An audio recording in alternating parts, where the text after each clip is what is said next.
Hi, everyone. Welcome to the weekly politics show. My name is Councillor Premier with co-host. Sorry, some, there's something wrong with that. Let me just. Hi, everyone. Welcome to the weekly politics show. I'm Councillor Premier with co-host Councillor Andrew Wood. In today's show, we're going to discuss the battle of the two campaigns, compare and contrast of Aspire versus Labour. Just going to do a bit of a deep dive into the different campaigning techniques and possible impact on the outcome of the forthcoming elections. Then after the break, we're going to do sort of like what the latest on the Shamima Begum case. Andrew, along with Councillor Rabina Khan, did an interview with ITV News. There's a podcast out there. So Andrew's going to fill in on the latest in terms of the Shamima Begum case. Then after the break, we're going to do a deep dive into the capital budget. Also, St. George's swimming pool. Who should get the credit? It's kind of interesting. The social media, loads of people claiming credit for St. George's swimming pool. So Andrew and I are going to do a deep dive into actually what it actually means, that decision. And final segment after the break, we're going to discuss this potential sale of land, council land, to a private developer, which has baffled a lot of councillors and got them asking questions. So we're going to go straight into a break. After the break, we're going to go deep dive into the battle of the two campaigns, Aspire versus Labour.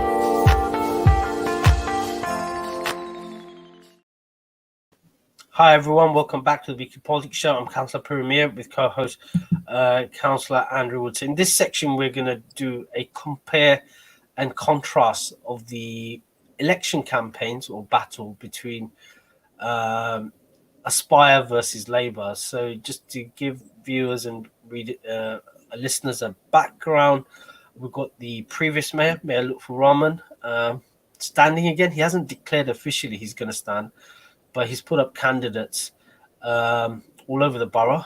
With the leaflets are out there, and obviously Labour have done their selection, so to speak, of all their candidates. So their candidates are out knocking on the doors. So that's the main battle. Obviously, we've got the Lib Dems, Tories, and obviously Andrew standing as an independent in various parts. But the main battle is between Labour and Aspire, and it is an interesting sort of campaign. So I've been door knocking, and I've been sort of analysing. So my background is I'm a sort of like a community organizer, trained campaigner. We saw like one of the traditions in the Labour Party is we go and help our cousins in America and learn lessons in the Democrat Party. And then they come over during our election cycle and learn lessons, and we always talk to each other. And that's similar tradition in the Conservative Party, where conservative activists go over to America to help the Republicans, and I believe vice versa as well. So it's an interesting campaign, just looking at Aspire's campaign, Andrew, because it's a totally different feel from 2018. In 2018, they had a short, sharp campaign that didn't go off well because Labour were knocking on the doors well beforehand, and it was too little, too late, so to speak, and hence, and the macro or the sort of like the national stream in politics was against them as well, in terms of the Corbyn surge and the demographics that the Corbyn-led Labour Party attracted. This is different now in the sense that Aspire have been knocking on the doors before Labour, and what they seem to have taken is lessons from the Biden campaign and the Bernie Sanders campaign, where they've got, it seems like, organisers going out on doorsteps, collecting people's telephone numbers, very targeted campaign. They're targeting certain demographics, but what they're doing is, in terms of what they believe to be a contact, is whether someone is comfortable in handing over their telephone number.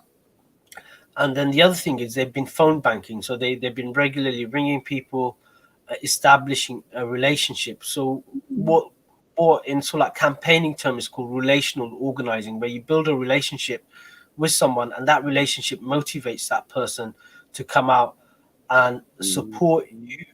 Um, and it's sort of like in organizing terms, they call it, it's sort of like an organizing model where they actually getting their hands dirty, switching people over, identifying people who are wavering, and sort of like doubling down and switching them over to Aspire.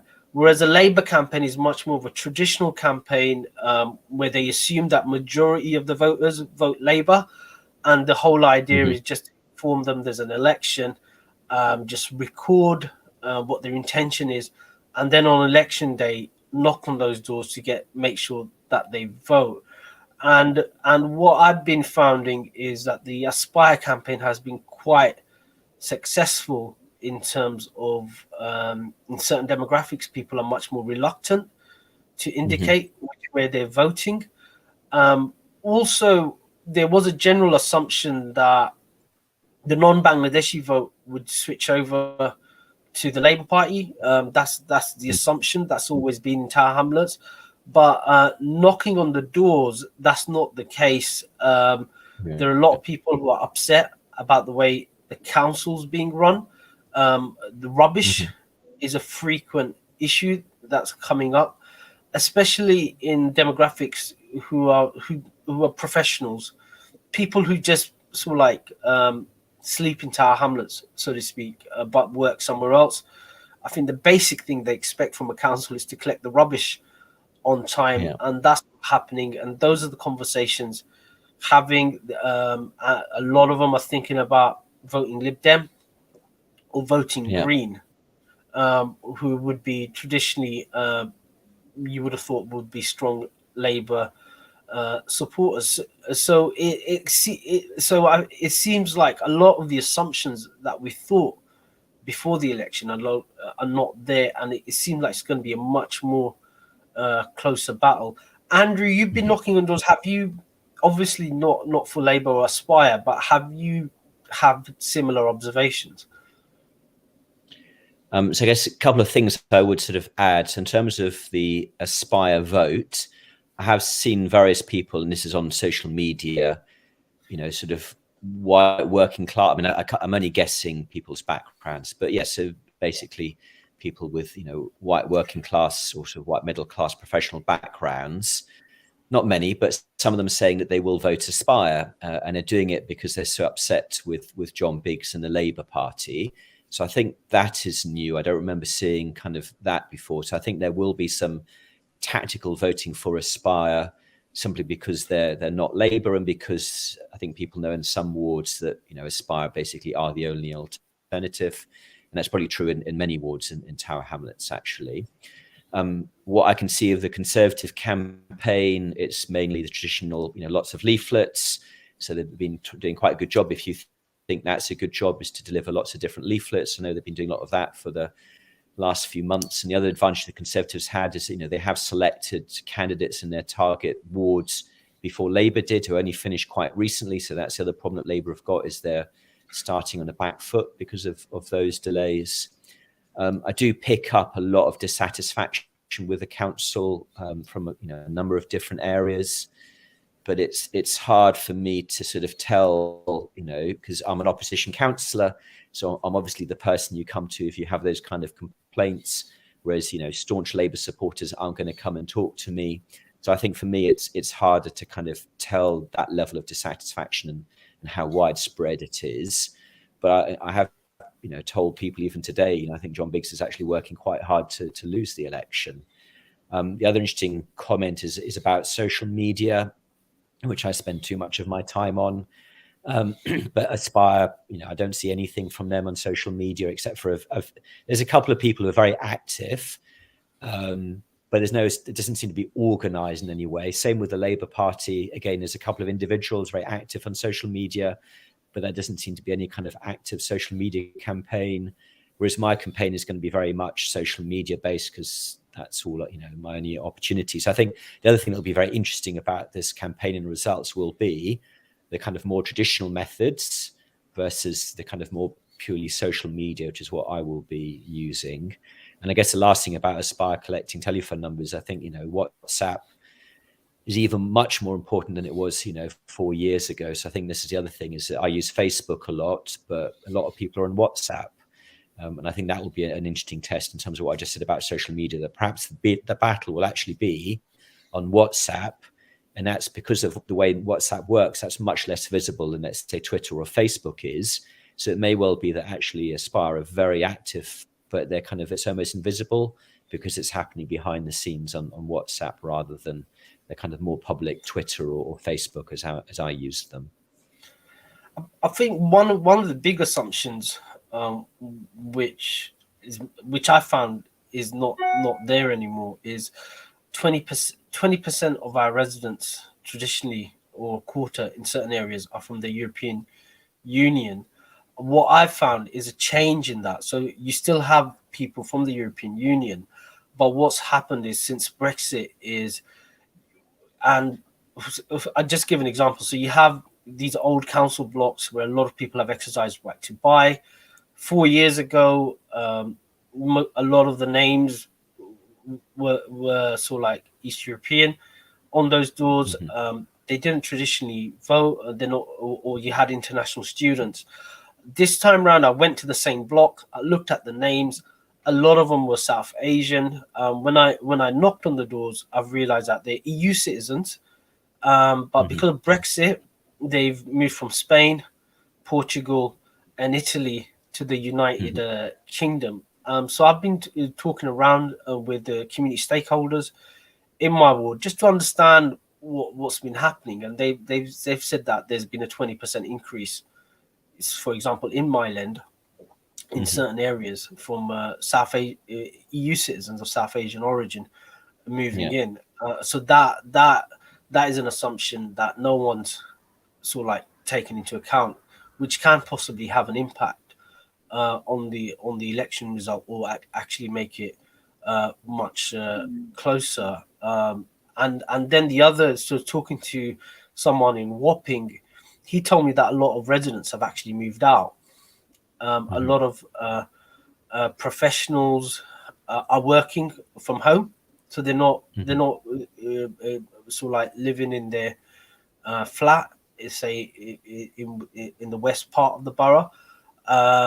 And he said, look, you can walk at night time and you see whole blocks with the lights switched off, so to speak.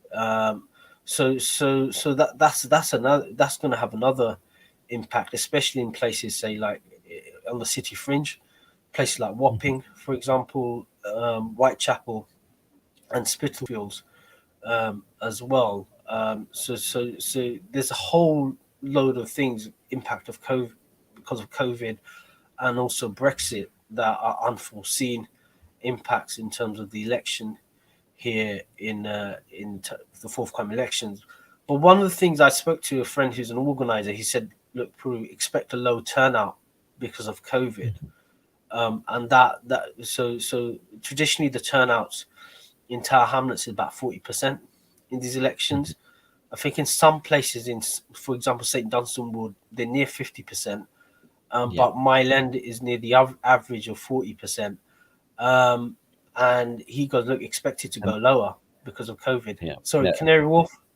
And Canary Wharf has always had the lowest turnout. So we had 35% in 2018.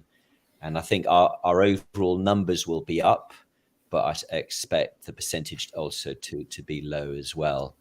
And I think that we'll see in other places. I did some analysis on London City Island, which is this new development, kind of almost in the extreme east of the borough, 1,700 apartments. And in May, for the Mayor of London elections, turnout in 4 of the kind of the typical blocks in that development was about 16%, compared to, I think, London as a whole was 43%. So we are seeing that in these sort of new blocks that turnout is much lower than the London average, and I think that will unfortunately continue. So it's just all these variables up in the air. It'd be interesting to see how things play out. I think we'll have a much more clearer picture 2 weeks out. That's my from experience. 2 weeks out from election, you have a much more clearer picture as to way things are. But I'm certainly worried in Myland, and where we all three councillors got majorities over 1,000. But I'm worried personally, just knocking on those doors and knowing where the voters are, and just reading between the lines. And that's with the majority of 1,000. But a lot of my Labour colleagues have majorities less than that, so to speak. Some were even in double figures. So it is going to be a really close election. That's my gut feeling anyway. But election campaigns can change. Something can happen, and it's sort of like an ongoing development, so to speak. So we're going to go straight into a break. After the break, we're going to discuss the latest on the Shamima Begum case. Andrew, along with Councillor Rabina Khan, did an interview with ITV News.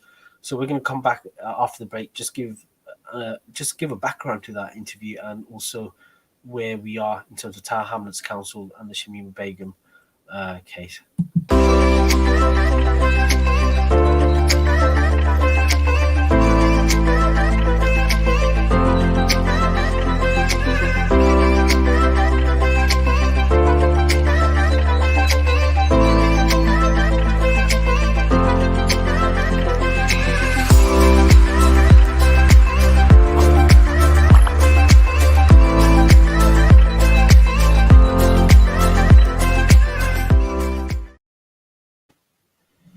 Hi everyone, welcome back to the Weekly Politics Show. I'm Councillor Premier with co-host Councillor Andrew Wood.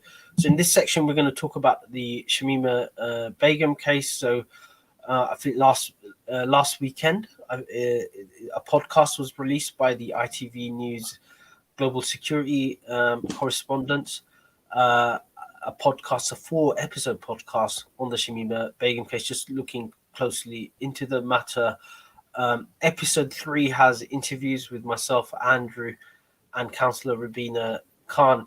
So over to you, Andrew. Did you manage to listen to all of the episodes, so to speak? I know sort of like Mark Baines on the East End Inquirer listened to all of them, and he rates the podcast and was promoting it.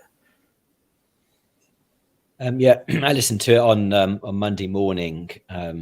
So fortunately, I was in a place where I could listen to the podcast.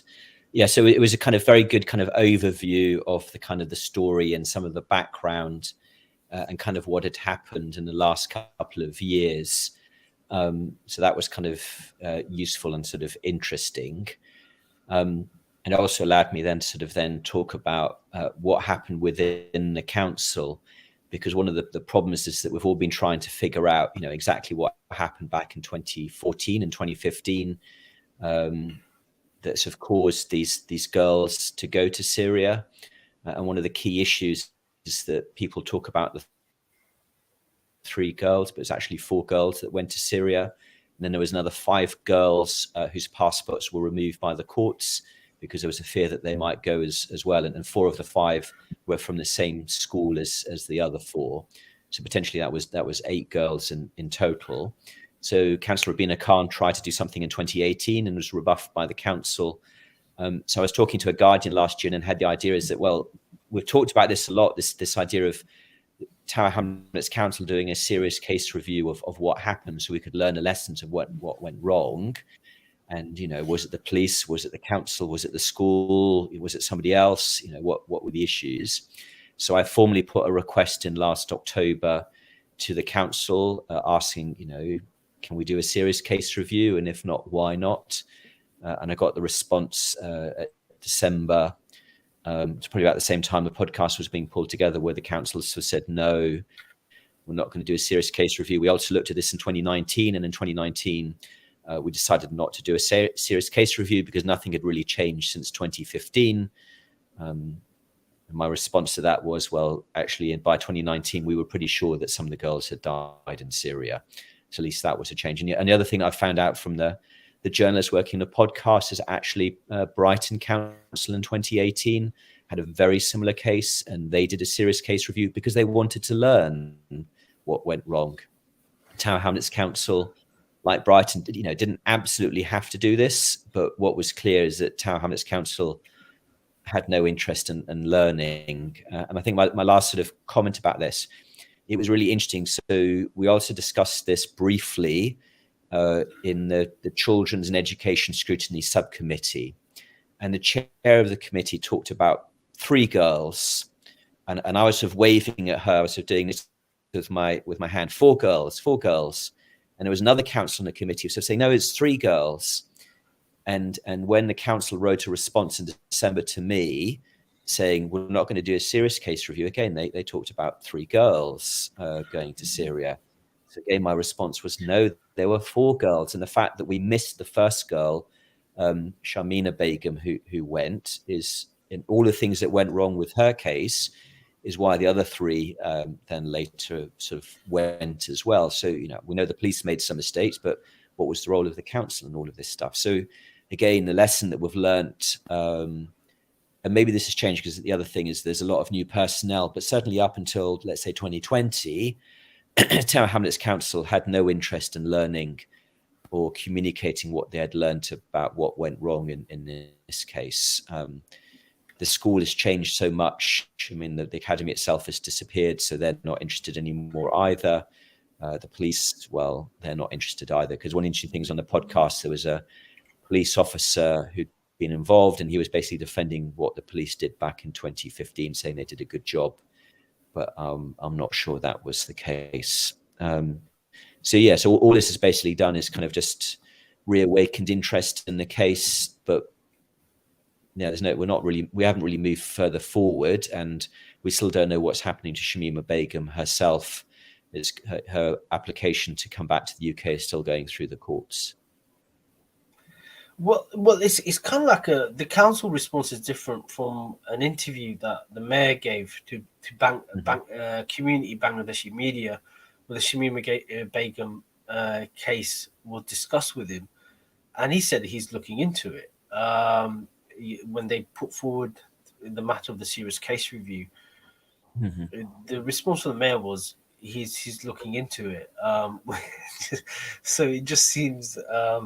It'd be good if those same journalists interviewed the mayor again, just for some clarification by what he meant. He's looking into it. But it just seems like the council just want to move on and not discuss about issues that might be difficult issues to talk. But if we don't learn the lessons, then there's no guarantee that it might not happen again. And we do have a responsibility as a council, as being an overall corporate parent, we're the last parent, so to speak. So if safeguard, in terms of safeguarding, we have to step in. Where do we go from there, Andrew? Are you good? So if the council doesn't do a serious case review, what are the options left for anybody want to discover the truth, for example, as to what happened? So I think, so the reply that I got in December was from all 3 official bodies. So the police signed the letter. James Thomas signed it for the council. So in theory, the Children Education Scrutiny Subcommittee should look at this, but the agenda for the next meeting just came out, and there's nothing on that agenda about this. So I don't think the chair wants to deal with this either. I mean, there is actually an argument now that a serious case review is actually quite difficult to do because we are 6-7 years on from it now. So there is a case that maybe the serious case review is no longer the right answer. We should have done it a couple of years ago. But what's clear is that, there was a lot of documentation that the council has got within its files about what happened. So what I think might be a good idea is, if not a classic serious case review, is just, get somebody to come in, review all of those files and write some kind of report that can then be shared more publicly about, what happened within the council, what they thought was happening within the police. It wouldn't have the same powers as a serious case review, but at least put in public, more information about, what went on. Because I'm still completely again, the podcast revealed new information, but I'm getting that from journalists. We're not getting any of this information from within Tower Hamlets Council about what happened. And I think they do need to document in more detail what kind of happened, so that we're not dependent on journalists or books to get that information. So if I was the mayor, then at least I would do that. I would commission some kind of written report based on the council documents from the period as to what happened and what the council did or didn't do at that point in time. What I'm more interested in is overall culture of the council, like difficult issues like that. Are we capable of confronting these issues or even having a conversation about it? And why is it that there's such a reluctance within Tower Hamlets and just looking at the culture? And could be that there's certain barriers. People might have misconceptions. People might be shy to discuss those misconceptions or offending people. Yeah. And I think just having an open discussion amongst the officers or just having some training on it would change the culture. So we have much more frank and open discussion about these difficult issues which impact a lot of people's lives. It just seems like everybody's just interested in just putting it under the carpet without having a discussion within the organization and then taking that discussion further out to stakeholders, etc., and saying, look, these are issues we've come across. We'd like your input, or what are your views, so to speak. Yeah. No, because there's something else that came up, a very kind of similar subject. So the Independent Inquiry for Child Sexual Abuse issued a report just over a week ago, and it kind of picked 6 local authorities in England where they wanted to dive into more detail about child sexual exploitation by organised networks, and they picked Tower Hamlets as one of the 6. And what they found wasn't just about the council, but also about the police. But that report was also pretty shocking in terms of some of the stories of the 4 children that I think they interviewed as part of this process. And again, I think lots of lessons to learn. And this is many from like 2018. So this is post our failing Ofsted. So the stories were coming from like 2018, 2019. Again, it's not on the agenda of the Children's and Education Scrutiny Subcommittee.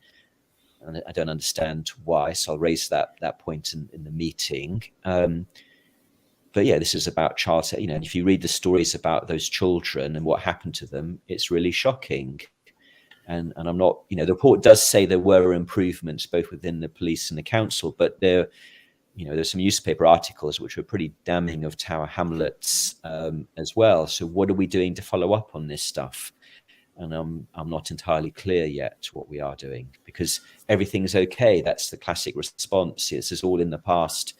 We don't need to learn anything. And that does concern me. We do have a new director of children's services who's been there, must be 18 months now, who I do have confidence in, but I've yet to see any evidence things have really changed either. I think the other issue is reputational damage as well. And it just seems like people, because I work in the criminal justice system. So where I walked into my workplace, and a lot of people know I'm a counsellor in Tower Hamlets. And, there's a reputational damage as well. There's a perception of the borough. And there seems like there's nothing out there to combat that or put an answer. So there's a vacuum created and people just go with the worst possible assumptions. And then the borough gets tarred with it. And it just seems kind of bizarre, the approach from Tower Hamlets Council, but they're not on the front foot on these issues. They always seem to be on the back foot, reacting or hoping it goes away, so to speak, not giving confidence to anyone. Yeah. No, or when you look at, the output from the council in terms of the social media and the comms, everything is fantastic. So I was saying earlier about, in terms of political campaigning, that the Labour Party aren't really doing anything in terms of social media, but arguably they don't need to, because actually the council comms is so kind of pro-council and everything is, doing this fantastic job that in effect the council commerce team are doing that job for the Labour Party anyway, which I have some concerns about. But what it also does mean is that when things do go wrong, is that you can't trust the council to tell you. You have to go to other independent sources to get that information. And therefore the council isn't able to kind of present its view. And some of the stuff like the report I talked about, child exploitation, there was a mixture of good and bad in it. It wasn't all bad, and it did say there have been improvements. But the reporting that came out was very critical of the council because we weren't in control of the agenda, because I still haven't seen any comment from the council about that report more than a week. Yeah, that's true. I don't think I've seen any report on it from the council. It's like it never happened. Exactly, and what that does, that creates a vacuum and misconceptions, and then all sorts of things fill that vacuum, and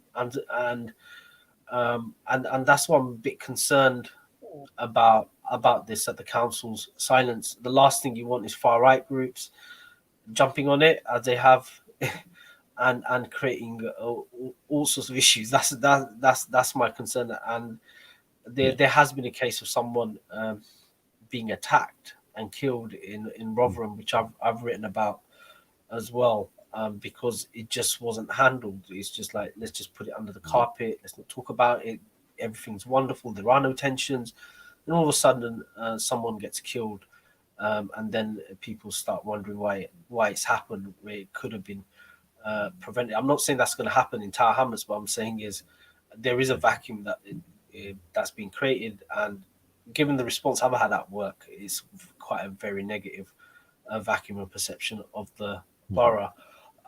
So we're going to go straight into a break. After the break, we're going to do a deep dive into the budget, especially the capital budget and St. George's swimming pool, the saga around it. Who should take the credit, and what are they taking the credit for? So we're going to go straight into a break. After the break, we're going to discuss capital budget and St. George's swimming pool.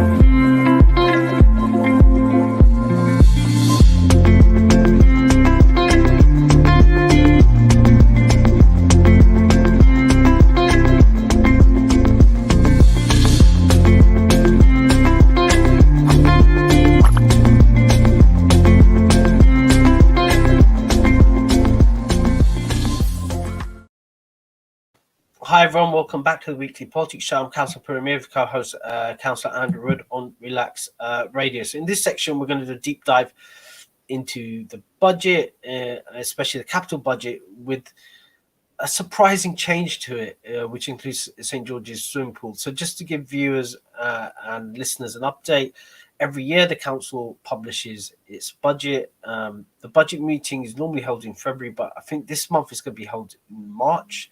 I believe, just looking at the calendar, I was looking for when the budget meeting was, and lo and behold, it was in February. It's in March, and that's in time for the financial year, which starts in April, where the bills go out, etc.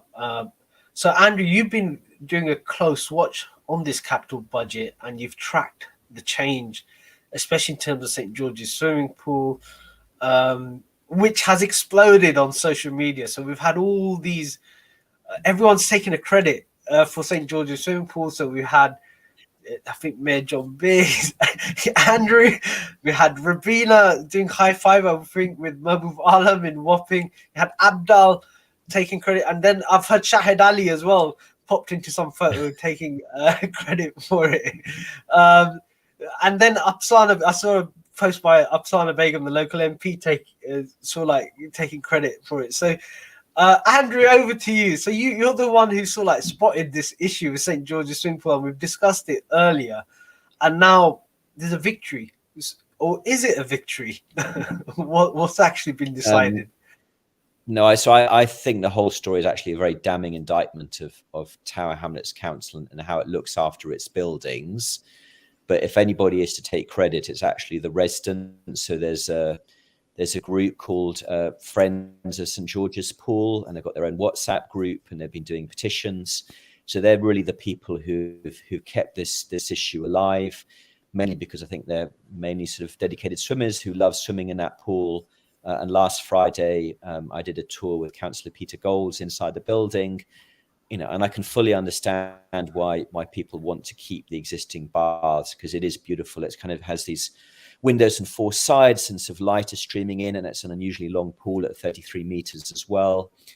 So they're very passionate, and some of that group want to keep the existing pool going as long as possible, which I can fully understand. But what the mayor decided on Wednesday is suddenly he's found, £25 million, which wasn't in last year's capex budget, which shows you just how much money they do have. Just to suddenly £25 million is not a problem to find, to basically build a brand new leisure centre. So there would be a shorter 25-metre swimming pool. Then there would be a kind of gym above that. There'd be a cafe at the front. There'd be, in theory, some residential on the site. And then there would be some some more exercise space on the third floor.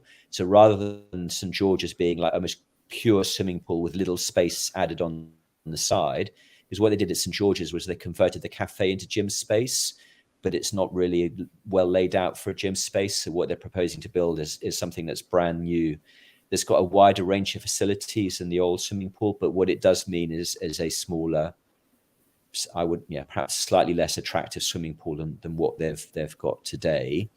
But the mystery, the problem is that the councillors are saying is that they'll have to demolish St George's and build a new building, because they've only just decided to do this. They haven't got the planning permission yet. They haven't got any designs. So they're going to have to spend probably 1 to 2 years getting planning permission and designs, and the architects all laid out, and then construction will take another 2 years. And the pool has already been closed for almost 2 years. So the reality is that even if they meet their own schedules, there'll be a 6-year gap in swimming provision in that part of Tower Hamlets, where we will have gone from, before COVID, there were 5 swimming pools in Tower Hamlets. Currently, there are now only 3, including Tiller Road, which only reopened a few weeks ago. York Hall is meant to reopen in April of this year.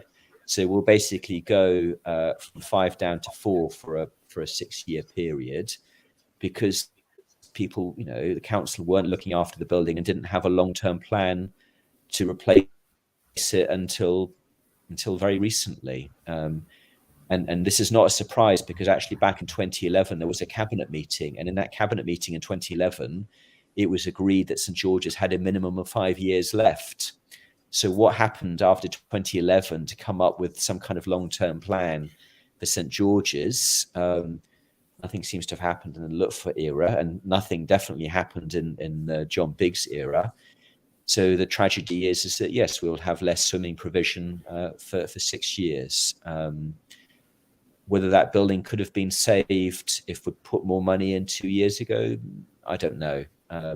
And the other mystery, which is the other unknown factor, is the councillors have said, so St Tiller Road, they did lots of work and will reopen it, an existing building. York Hall, the same. Tiller Road, they spent £500,000 basically redoing all the tiling and repaint. So inside it actually looks quite nice now after spending that £500,000. But for St George's, they said, no, it actually will cost £10 million just to reopen it. And that's just too much money. But they've never explained how they can reopen Tiller for £500,000, but St George's needs £10 million, because the argument I've been trying to make is, how much would it cost just to kind of keep it open for the 2 years of design and architectural work?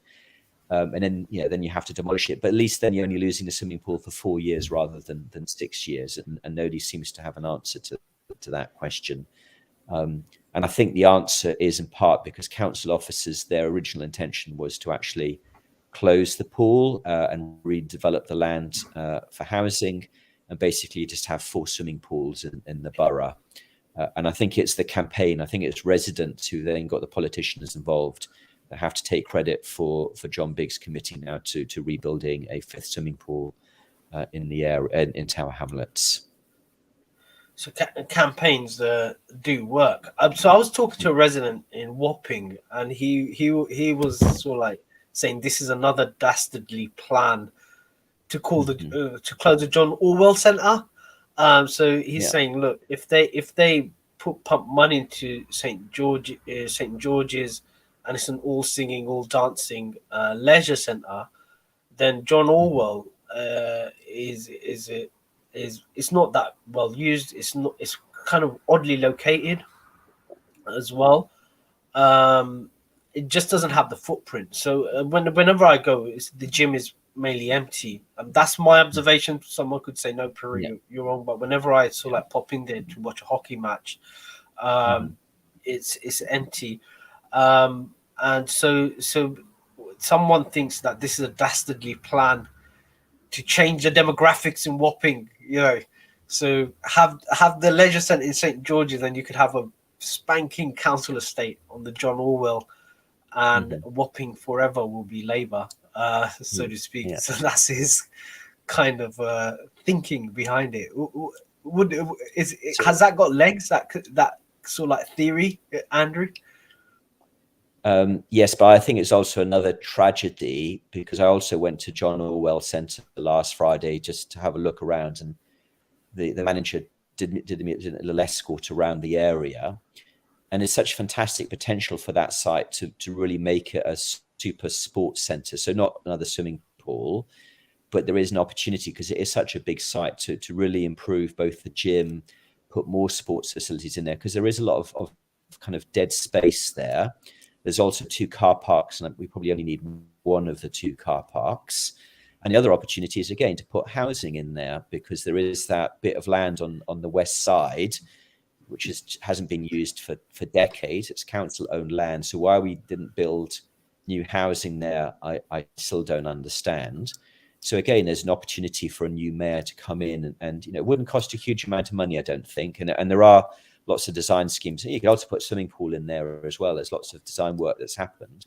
But again, an opportunity for the next mayor to make real improvements. But my sort of guts have says because of the transport connections are not great, it's probably better off as a specialist sports facility where people are willing to travel a bit longer to get tennis or squash or whatever it is, and leave St George's as a swimming focused provision. And I would also have at St George's a bigger swimming pool than what the mayor is currently proposing. Because they all seem, to say, oh, it has to be 25 meters because Sports England says it has to be 25 meters. But why? And I asked Sports England themselves directly by email. And they don't really have a good answer. So yeah, you could easily put back in a 30 or 33-meter swimming pool at St George's. And who cares what the standard is? If that's what people were using before, why not keep it? Well, it seems like it's going to rumble on. It might be an issue in the next election cycle, Andrew. You've laid out a 6-year plan for it to open. I have a nagging feeling that there might be some fightbacks from the officers where they're Yeah. just dragging it along. And if there isn't a contentious election round the corner, behold, the old plans are going to resurrect, saying Yeah. this. So that's I'm very suspicious of this 6-year. Why can't it be done in 4 years, so to speak?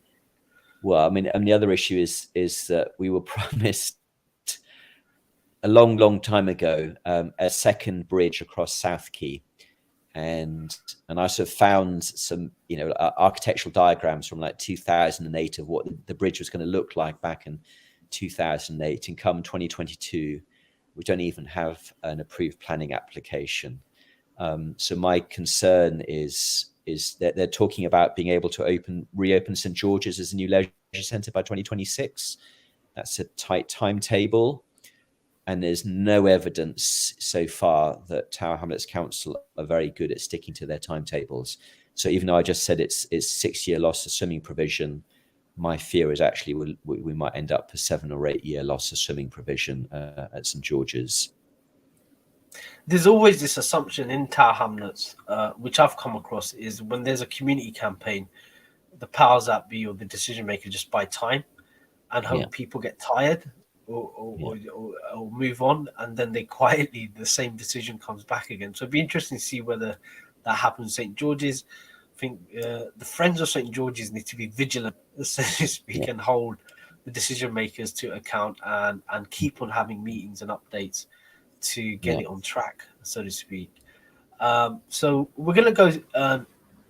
But Andrew, any final words on the budget? Sort of anything else that's caught your eyes in terms of capital budget? And how much do we have in reserve? Someone asked a question on WhatsApp. How much is it? So the forecast for the end of next month is that we'll have 588 million pounds of usable reserves. Some of that comes with strings attached. The capital program for the next 3 years actually is actually only 347 million pounds, so 189 million pounds this year, and then 98 million pounds the following year. But what normally happens in Tower Hamlets is that we never ever hit our capex budgets. We always say we're going to spend X, and we always end up spending a lot less than that, and that happens every year. Which is again the reasons why our reserves are so high, because some of that includes money that should have been spent a year or 2 or 3 years ago and hasn't been spent yet, and therefore it's just sitting waiting for us to actually spend the money. Well, we're going to go straight into a break. After the break, we're going to discuss this mysterious decision to sell council-owned land to a private property developer, round about the same price for the refurbishment of St. George's swimming pool. I don't know whether the decisions are linked, but there was a lot of questions raised. So after the break, Andrew and I are going to do a deep dive into that decision and possibly why it was taken off the table as well.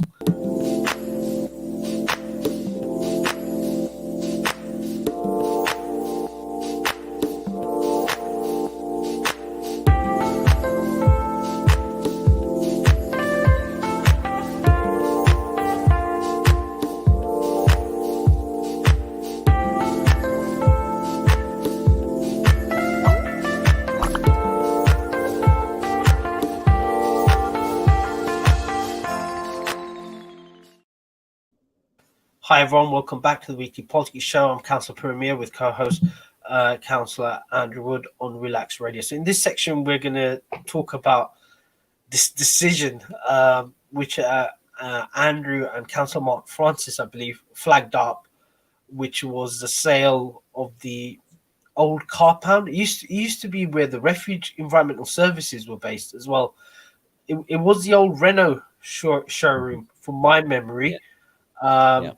It's all like opposite Troxy. You saw like veer towards the east, so like diagonally, and it's there on the corner. It's corner of Belgrave Road, from my memory. So like Commercial Road, Belgrave Road, I think. So, but it's the old Renault showroom, which was then turned into Environmental Services, and now is the car pound. And Andrew, you've come across this decision to sell it to private developers for around £22 million for housing, which is kind of baffling, because we're struggling. The council is struggling to meet its target of building 2,000 houses, and we're selling a site that could contribute towards that target. So, Andrew, you're one of the councillors who actually raised questions about it. Yeah. Not just me, as you said, Councillor Mark Francis raised this in the Overview and Scrutiny Committee meeting on Monday as well, because he found the decision kind of baffling, because the original plan actually about just over 10 years ago was to acquire the site for temporary use as a car pound. It was never meant to be a permanent car pound. The original plan actually was to redevelop it for housing 5 years later. So around 2016 was the original plan. And for whatever reason, come 2016, the council didn't redevelop it for housing. But a year ago, they sort of said that the value of the land, if they were to sell it, was about £22 million. The council allegedly, well, what they're sort of saying is that they looked at developing the land themselves and decided not to do it because they couldn't do it. But it just things don't add up. So, for example, they said they can only build 120 homes on the site, but the valuation of £22 million suggests you could build a lot more new homes on the site than 120. There are some 9-story buildings nearby. Yes, it is next to 2 conservation areas, but on the Isle of Dogs, we permitted, a 68-story building. And North Quay as well, both right next to conservation areas and next to grade 2 listed buildings. So if you can build really tall on the Isle of Dogs next to conservation areas, you can do so here as well. I'm not saying Isle of Dogs heights. I'm not saying anything as anywhere near as tall as that, but certainly 8 or 9 or 10 stories should be possible. And you could deliver a lot of new homes on that site. And the other reason why it's such an attractive site is very close to Limehouse DLR and C2C stations, so it has really good transport connections. But for whatever reason, the council want to sell the land. And I think the mayor knew a battle was coming, because I think the members of the Ovian Treaty Committee were also kind of mystified. So actually what they have agreed is to actually agree to defer a decision for 1 month to allow for further review by the Overview and Scrutiny Committee. So I guess it will come back to a future committee, and then it will probably time out because of the election. So again, this will be another decision that will be left up to the next mayor of Tower Hamlets to decide what to do with it. But the council does have form. There have been other cases in the past where they have sold land that they own to private sector developers, or in one case, Bromley Hall School, they're going to deal with Poplar Harker to allow Poplar Harker to build some homes, which I would be okay with. I don't see that as being a bad thing necessarily, but I still don't understand why they can't develop it themselves, because other councils in London, Southwark, Barking and Dagenham have much more ambitious programs than the council. And the last thing I'll also say is that promise of 2,046 new homes is not actually new homes. Some of that stuff is actually right to buy purchases or old Poplar Harker stock or Section 106. So far, the council have actually only delivered, I think it's 223 actually new council-built new homes that would not otherwise have been built. So out of that 2,000 homes, actually maybe half ultimately will be council-built. The rest will be purchases from other people or old homes or out-of-borough purchases as well. So. Well, it seemed like a different strategy. From my memory, so it's going back in the days of the Professor Michael Keefe era, that you had a gentleman who was the head of properties at Tower Hamlets, Graham Peacock, and I was acting on behalf of a charity in terms of acquiring a site from the council, which is not suitable for residential. And just talking to him, and he proudly told me that the Tower Hamlets Council has adopted the Duke of Westminster policy of not selling land, so to speak. And he was explaining, look, once you sell it, you can never get it back for the same price. We've sold so much, now we're sort of like wringing our hands. They're looking. He proudly told me we're looking at long-term leases, etc. We want to retain all our assets, giving us the flexibility, and that's, you just left it at that, which seems like a very sensible policy, given the rising land prices in London, so to speak. And then you see a shift away from that under sort of like the previous mayor, Mayor Lutful Rahman, where he infamously sold a whole bunch of sites that were done on some kind of commercial tender, quite controversial as well. I remember sort of like everybody scrambling for those sites, so to speak, all sorts of businessmen, etc. And then you had a decision by Mayor John Biggs saying they don't need to sell any more land because they got really good price from the ones that were sold by the previous mayor. So they're going to take everything off the market. And you saw that with the site at Jubilee Street, where the council developed it into housing. I was riding past my bike the other day and I saw it built quite a lot of units there, and you thought, okay, we've kind of like had a reversal of that, where, and you hear, there's conflicts happening with the council's proposed housing program, where they're sort of like taking community centres. So you had an issue with the Canal Club up in sort of like near the Regent's Canal. There were issues with the Stifford Centre as well in Stepney Green, and there's issues on my ward in Loxley Estate, where the council want to take some public amenity land and build housing, and the residents are up against it. So they're struggling for land to build houses, and then you come across this where they're actually selling it, where they can actually build a lot of those units that they need. Is it a question of capacity, Andrew? Is this something that they're not telling us about? Is it because the mayor feels that the current team that he's got at the council don't have the capacity to build those houses, so to speak? Because Southern Grove, they got the planning permission, which is on Mile End near the tube station, and they haven't started building yet. So there is something I don't fully understand, and one of my concerns about the current building program. So yes, they're committed to build all of these homes, up to 1,000 new homes, but it's kind of lots of little sites. So it's kind of like 20 here and 30 there. And what I find very interesting is a comparison to Blackwall Reach, where the council actually compulsory purchased land to develop a bigger site. And at Blackwall Reach, with Swan as a development partner, they're going to build 1,700 new homes in total. But that's something that started, in the last administration, and probably before 2010 as well, before we even had a mayor, some of those early. So how did we go at Blackwall Reach, where we were using our powers to buy land to make bigger sites in order to maximize the delivery of affordable housing, to make beautiful places and all of the rest of it, to where we're selling land. And I don't, and maybe it is capacity, or maybe it's a loss of confidence in their ability to actually build this stuff. Because the old Veolia depot, that should have been demolished by now if they really wanted to build lots of new homes quickly.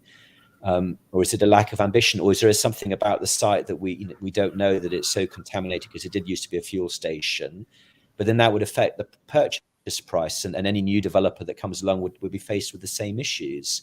So there's something I don't fully understand.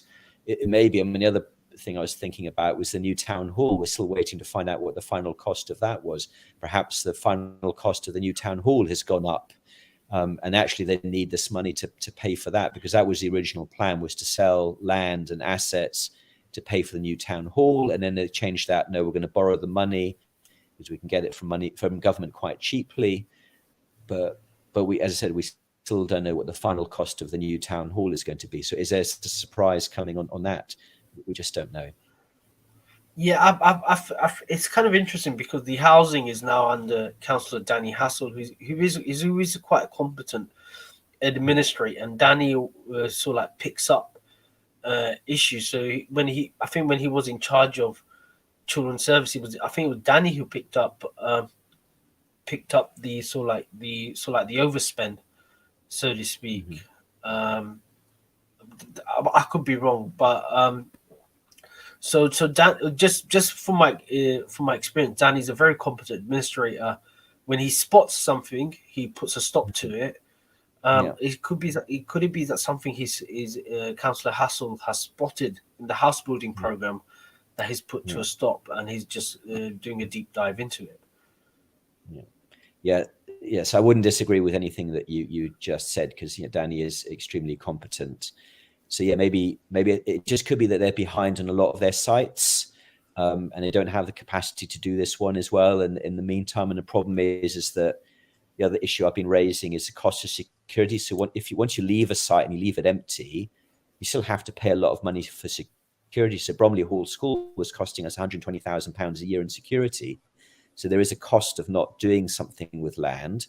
So yes, if the argument is the council does not have the capacity to develop that site itself for the foreseeable future, then yes, there is an argument for selling it to give it to somebody who can develop it. But then the risk is that we have lots of empty sites in the Isle of Dogs when nothing has happened because private sector developers couldn't develop either for whatever reason. So that's not a definite.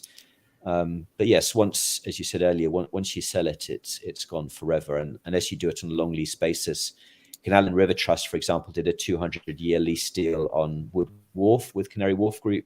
So in 200 years, they will get that land back.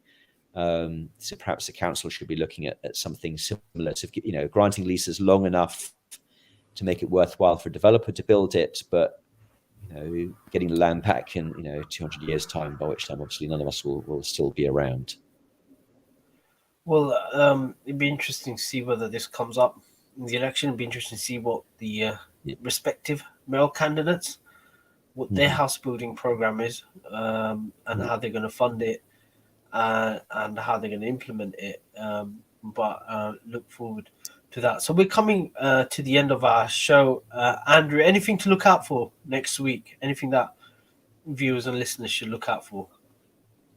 It's a fairly there's a big planning application in my ward called Ensign House, only 56 stories, 205 meters tall, happening on Wednesday night, which the council recommended for approval. There's an Ovian scrutiny meeting on Monday to go through the budget in a bit more detail. But other than that, it's a pretty quiet week next week. Cool. Well, I just want to thank everyone for watching the Weekly Politics Show. I'm Councillor Pyramir with co-host Councillor Andrew Wood. Thank you and have a nice weekend. Bye-bye.